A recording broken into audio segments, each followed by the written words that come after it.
Welcome back to clean news Rajasthan. चलिए देखते हैं राजस्थान की 15 फटाफट बड़ी खबरों को। राजस्थान में 3 साल से पहले नहीं होगा तबादला। राजस्थान की भजनलाल सरकार कर्मचारियों अधिकारियों के लिए केंद्र की तर्ज पर ट्रांसफर पॉलिसी बनाने जा रही है। इसके लिए कॉमन एसओपी जारी की गई है। सभी विभागों के एचओडी अधिकारियों के चर्चा कर जरूरत अनुसार सुझाव देंगे। सरकार की कॉमन एसओपी के तहत किसी भी कर्मचारी का 3 साल से पहले तबादला नहीं होगा। साथ ही हर कर्मचारी को सर्विस में 2 साल ग्रामीण क्षेत्र में बिताने होंगे। फरवरी में तबादलों से रोक हटाने के बाद हर विभाग से कर्मचारियों की लंबी लिस्ट जारी की गई। कई जगह इस तबादला सूची पर विवाद भी हुआ। कुछ कर्मचारियों ने ट्रांसफर के खिलाफ कोर्ट चले गए। कई जगह तो सालों से कर्मचारियों का तबादला नहीं होता, इसलिए भी कॉमन ट्रांसफर नीति की जरूरत है। सीएम भजनलाल ने कांग्रेस पर साधा निशाना। कहा, भर्ती परीक्षा मामले में किसी को बख्शा नहीं जाएगा। प्रदेश में पिछले दिनों एसओजी ने नकल माफिया से जुड़े लोगों पर कार्रवाई की है। इधर लोकसभा चुनाव की तारीख नजदीक आने के साथ ही मुख्यमंत्री शर्मा के इरादे भी ज्यादा बुलंद दिख रहे हैं। उन्होंने सीधे शब्दों में पूर्ववर्ती कांग्रेस सरकार पर निशाना साधते हुए कहा कि भर्ती परीक्षा में किसी भी तरह की घालमेल करने वालों को अब नहीं बख्शा जाएगा। मुख्यमंत्री ने कहा कि अलीबाबा और 40 चोरों पर कार्रवाई में अब ज्यादा समय नहीं लगेगा। मुख्यमंत्री यही नहीं रुके, उन्होंने पूर्व मुख्यमंत्री अशोक गहलोत को युवाओं के भविष्य का सौदागर तक बता दिया। अलवर के रण में दिया कुमारी का बड़ा बयान। कहा, मोदी की गारंटी पर है सबको भरोसा। भाजपा प्रत्याशी भूपेंद्र यादव के समर्थन में प्रचार के लिए प्रदेश सरकार में डिप्टी सीएम दिया कुमारी अलवर पहुंची।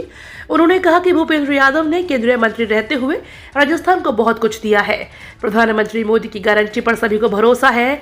अलवर से भूपेंद्र यादव के चुनाव जीतने के बाद केंद्र सरकार की बड़ी योजनाओं का फायदा अलवर के लोगों को मिलेगा। एक सवाल के जवाब में उन्होंने कहा कि पूर्व मुख्यमंत्री वसुंधरा राजे भी प्रचार कर रही हैं। भाजपा के सभी नेता अलग अलग क्षेत्र में अपने स्तर पर प्रचार में जुटे हुए हैं। उन्होंने कहा कि जनता भगवान के समान है, इसलिए प्रत्याशी हर तरह से जनता के बीच अपनी बात रखते हैं और वोट मांगते हैं। कांग्रेस को लगने जा रहा एक और बड़ा झटका। भाजपा में शामिल होंगे मानवेंद्र सिंह। राजस्थान की राजनीति से बड़ी खबर है। शुक्रवार को कांग्रेस नेता और पूर्व सांसद मानवेंद्र सिंह जसोल भाजपा में शामिल हो सकते हैं। बाड़मेर में होने वाली पीएम मोदी की जनसभा में मानवेंद्र सिंह की भाजपा में घर वापसी तय मानी जा रही है। हालांकि भाजपा में शामिल होने पर मानवेंद्र सिंह की ओर से अभी तक कोई प्रतिक्रिया सामने नहीं आई है। प्रधानमंत्री मोदी बाड़मेर लोकसभा सीट के लिए विजय शंखनाथ सभा को संबोधित करने के लिए शुक्रवार को बाड़मेर आएंगे। सभा 11 बजे शुरू होगी। भजनलाल सरकार की प्रस्तावित ट्रांसफर पॉलिसी से भड़के शिक्षक संघ। राजस्थान की भजनलाल सरकार कर्मचारियों अधिकारियों के लिए केंद्र की तर्ज पर ट्रांसफर पॉलिसी बनाने जा रही है। इसके लिए कॉमन एसओपी जारी की गई है। सभी विषयों के एचओडी अधिकारियों से चर्चा कर जरूरत अनुसार सुझाव देंगे। सरकार की कॉमन एसओपी के तहत किसी कर्मचारी का 3 साल से पहले तबादला नहीं होगा। डॉक्टर रणजीत सिंह मीणा, प्रदेश महामंत्री राजस्थान शिक्षक संघ एकीकृत से सरकार के इस निर्णय की आलोचना की है। उन्होंने कहा, 1994 में पूर्व शिक्षा सचिव अनिल बर्दिया के नेतृत्व में कमेटी बनी थी, जिसे ड्राफ्ट किया गया। कमेटी ने ड्राफ्ट को सरकार को सौंप दिया, लेकिन पॉलिसी लागू नहीं हो सकी। मोदी की गारंटी पर राहुल गांधी ने चलाई ये दाव। राजस्थान के अनूपगढ़ में चुनावी सभा को संबोधित करते हुए राहुल गांधी ने मोदी सरकार पर निशाना साधा। वहीं महिलाओं को लेकर बड़ी घोषणा भी कर दी। राहुल गांधी ने सभा को संबोधित करते हुए कहा कि हमारी सरकार बनने पर हिंदुस्तान के हर गरीब परिवार के महिलाओं के बैंक खातों में 1 लाख रुपए सालाना दिए जाएंगे। यह राशि उन्हें तब तक मिलती रहेगी जब तक वो परिवार गरीबी रेखा से बाहर नहीं आ जाता है। वे बोले, नरेंद्र मोदी ने 2 करोड़ युवाओं को रोजगार देने का वादा किया था, जो जुमला निकला। आज देश में अमीर घरों के बच्चे अप्रेंटिसशिप करते हैं। हमारी सरकार आने पर हर शिक्षित युवा को अप्रेंटिसशिप का मौका मिलेगा। इसके बदले उन्हें 1 लाख रुपए सालाना मिलेंगे और अच्छा काम करने पर नौकरी भी मिल सकती है। ओम बिरला के लिए प्रचार कर रहे राजीव दत्ता। राजस्थान के कोटा और बूंदी लोकसभा सीट से कांग्रेस प्रत्याशी प्रहलाद गुंजल ने गुरुवार को पत्रकार वार्ता की। उन्होंने कोटा रेंज आईजी रवि दत्त गौड़ को भाजपा प्रत्याशी ओम बिरला का एजेंट तक बता दिया। उन्होंने कहा कि बूंदी में लोकसभा स्पीकर के ओएसडी राजीव दत्ता प्रचार कर रहे हैं, कार्यकर्ताओं की मीटिंग ले रहे हैं। उन्होंने आरोप लगाया कि इनकी शिकायत वीडियो के साथ इलेक्शन कमीशन और बूंदी कलेक्टर को भेजी है, इसलिए इस पर कोई सुनवाई नहीं हो रही। इलेक्शन के ऑब्जर्वर से भी कल मिलने गया था, लेकिन उन्होंने कहा कि निर्वाचन आयोग को तुरंत राजीव दत्ता पर एक्शन लेना चाहिए और उनसे दिल्ली 10 से 5 की ड्यूटी करवानी चाहिए। साथ ही आईजी गौड़ को भी कोटा से हटाना चाहिए।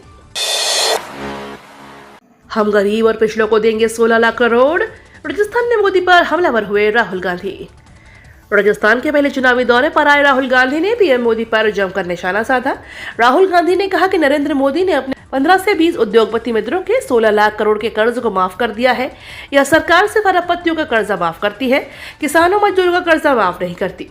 हिंदुस्तान की 200 बड़ी कंपनियों के मालिक और सीनियर मैनेजमेंट में पिछड़े वर्ग के लोग नहीं हैं। हिंदुस्तान के 25 और 30 अमीर लोगों को इतना पैसा माफ कर दिया जितना 24 साल तक मनरेगा के जरिए मजदूरों को मिलता। राहुल गांधी ने कहा कि जितना पैसा मोदी ने अरबपतियों को दिया है उतना हम गरीब पिछड़ों को देंगे। बीकानेर से कांग्रेस प्रत्याशी गोविंद राम मेघवाल और श्रीगंगानगर से पार्टी प्रत्याशी कुलदीप इंदौरा के समर्थन में उन्होंने यहां जनसभा को संबोधित किया। इस दौरान उन्होंने केंद्र की मोदी सरकार व प्रधानमंत्री मोदी पर जमकर निशाना साधा। राहुल गांधी बोले, इलेक्टोरल बॉन्ड के जरिए पीएम मोदी और भाजपा ने किया भ्रष्टाचार। कांग्रेस के पूर्व अध्यक्ष राहुल गांधी ने गुरुवार को जिले के फालोदी में पार्टी प्रत्याशी करण सिंह उचियाड़ा के समर्थन में चुनावी जनसभा को संबोधित किया। इस दौरान उन्होंने केंद्र की मोदी सरकार और प्रधानमंत्री नरेंद्र मोदी पर जमकर हमला बोला। उन्होंने कहा कि देश में इतिहास में ऐसा पहली बार हुआ है कि देश के किसानों को भी टैक्स देना पड़ रहा है। नरेंद्र मोदी कहते हैं कि वो भ्रष्टाचार का इलाज करेंगे, लेकिन उन्होंने ऐसी स्कीम बनाई जिसे आज हम इलेक्टोरल बॉन्ड के नाम से जानते हैं। इस स्कीम के जरिए भारत ने पैसे लिए, उसके तहत पैसे लेने के भी 2 तरीके अपनाए गए। ठेकेदार को ठेका मिलने के बाद वो हजारों करोड़ रुपए भाजपा को देता है। इसके अलावा किसी के खिलाफ ईडी और सीबीआई की कार्रवाई की जाती है तो उस कंपनी से पैसा मिलता है। यह इंटरनेशनल लेवल का एक्सटॉर्शन है। देश में सबसे ज्यादा भ्रष्टाचार प्रधानमंत्री और भारतीय जनता पार्टी के इलेक्टोरल बॉन्ड के जरिए आता है। करौली में पीएम मोदी बोले, पूरा राजस्थान कह रहा है फिर एक बार बीजेपी सरकार। पीएम नरेंद्र मोदी एक बार फिर राजस्थान के चुनावी दौरे पर हैं। यह पीएम मोदी की चौथी राजस्थान की यात्रा है। करौली जिला मुख्यालय स्थित सिद्धार्थ सिटी में भाजपा प्रत्याशी इंदु देवी जाटव के समर्थन में रैली व जनसभा को संबोधित करते हुए पीएम नरेंद्र मोदी ने कहा, पूरा राजस्थान कह रहा है कि फिर एक बार भाजपा सरकार। 4 जून को जो परिणाम आएगा वह आज दिख रहा है। रोड शो बस स्टैंड से गुप्तेश्वर सर्किल तक होगा। पीएम मोदी की जनसभा में धौलपुर, करौली, भरतपुर, सवाई माधोपुर, दौसा और कोटा से भारी तादाद में भाजपा पार्टी के कार्यकर्ता, संगठन पदाधिकारी और नेता पहुंचे हैं। करौली धौलपुर लोकसभा सीट के लिए पीएम नरेंद्र मोदी ने कार्यकर्ताओं में जीत का मंत्र फूका। राजेंद्र गुढ़ा अब करेंगे गहलोत से पुराना बदला चुकता।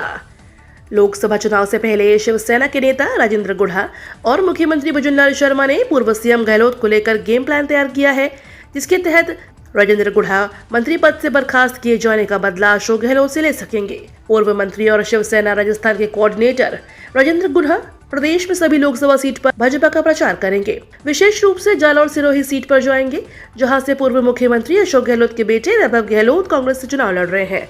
भाजपा और शिवसेना ने संयुक्त रूप से प्रेस वार्ता कर इसकी जानकारी दी। तेरी राजनीतिक मौत मेरे हाथों लिखी है, कांग्रेस प्रत्याशी हरीश मीणा से बोले बीजेपी उम्मीदवार जौनपुरिया। राजस्थान में चुनावी माहौल गरमाया हुआ है। टोंक सवाई माधोपुर से भाजपा लोकसभा प्रत्याशी सुखबीर सिंह जौनपुरिया ने कांग्रेस प्रत्याशी हरीश मीणा को लेकर कहा, वो कहता है कि 26 को 2 हाथ होंगे। मैं कहता हूँ आज ही कर लो, तेरी मौत मेरे हाथों ही लिखी है, तेरी राजनीतिक मौत में ही कर सकता हूँ। भाजपा कैंडिडेट ने यह बयान टोंक के दूनी में बुधवार रात को चुनाव प्रचार के दौरान बात कही। दूनी में एक चुनावी सभा के दौरान पहले जौनपुरिया ने लोगों का सवाल किया कि सियाल की मौत आती है तो किधर भागता है। उसके बाद सुखबीर सिंह ने कहा कि अब मैं क्या करूं, तेरी मौत ही मेरे हाथों से लिखी है, तेरी राजनीतिक मौत में ही कर सकता हूं। कल इन 12 जिलों में भारी बारिश, अंधड़ की संभावना। शनिवार को एक सक्रिय पश्चिमी विक्षोभ के प्रभाव से पश्चिमी राजस्थान व आसपास के क्षेत्र के ऊपर सिस्टम बनने की प्रबल संभावनाएं हैं। शनिवार और रविवार को बीकानेर, जोधपुर, अजमेर, जयपुर, भरतपुर, कोटा, उदयपुर संभाग के कुछ भागों में बादल गरजने, कहीं कहीं तेज अंधड़ यानी 50 से 60 किलोमीटर प्रति घंटे की रफ्तार से हवाएं चलने की संभावना है। इस दौरान कहीं कहीं वज्रपात व ओलावृष्टि होने की संभावना है। मौसम विभाग की ओर से 12 जिलों के लिए ऑरेंज अलर्ट जारी किया गया है। इन जिलों में डूंगरपुर, बांसवाड़ा को छोड़कर बाकी 17 जिलों के लिए येलो अलर्ट जारी किया है। सुबह उठते ही पानी के लिए शुरू हो जाती है जद्दोजहद। विकासखंड चितरंगी के ग्राम पंचायत बसाही की जनता पानी के लिए जद्दोजहद कर रही है। सुबह उठते पानी के लिए 1.5 किलोमीटर तक का सफर तय करना पड़ता है। ग्राम पंचायत के महुआ टोला हरिजन बस्ती के लोग डिब्बा व बाल्टी सिर पर रखकर 1.5 किलोमीटर पैदल चलकर खुरचुमा स्कूल के पास हैंडपंप से पानी भरकर पीने के लिए ला रहे हैं। बस्ती के लोगों ने कई बार पंचायत सरपंच से पानी की समस्या को अवगत कराया है, लेकिन सरपंच की ओर से समाधान नहीं किया गया, जिससे हरिजन बस्ती के रहवासियों को पानी के लिए जंगलों के रास्ते दूर तक सफर तय करना पड़ रहा है। अप्रैल माह की स्थिति ये दर्शाती है कि आने वाले दिनों में यहाँ के लोगों को पानी का संकट और गहरा जाएगा। अब रोडवेज बसों की लाइव लोकेशन होगी ट्रेस, पर कब लगेगा जीपीएस सिस्टम? रोडवेज की बसों की लाइव लोकेशन की जानकारियां यात्रियों तक मुहैया हो, इस उद्देश्य से प्रदेश में राजस्थान रोडवेज की बसों में जीपीएस सिस्टम लगाकर इन्हें एक ऐप से जोड़ा जाना है। यह कार्य अप्रैल माह तक पूरा करना है। इस माह के 10 दिन बीत चुके हैं, लेकिन उदयपुर डिपो की एक भी बस अब तक जीपीएस नहीं लगा पाया है। प्रदेश में सरकार बदलने के साथ ही 2000 बसों को जीपीएस सिस्टम से जोड़ने संबंधी आदेश जारी हुए हैं। इसका मकसद यह है कि जीपीएस लगी सभी गाड़ियां ऑनलाइन ऐप से जुड़ जाएं और यात्री भी आसानी से गाड़ी की लोकेशन देख पाएंगे। साथ ही एक ऐप के जरिए निगम के अधिकारी भी बस की मॉनिटरिंग कर सके, लेकिन अब तक इन्हें नहीं लगाया गया। वे क्यों नहीं लगाए गए, इसकी जानकारी निगम के अधिकारियों को नहीं है।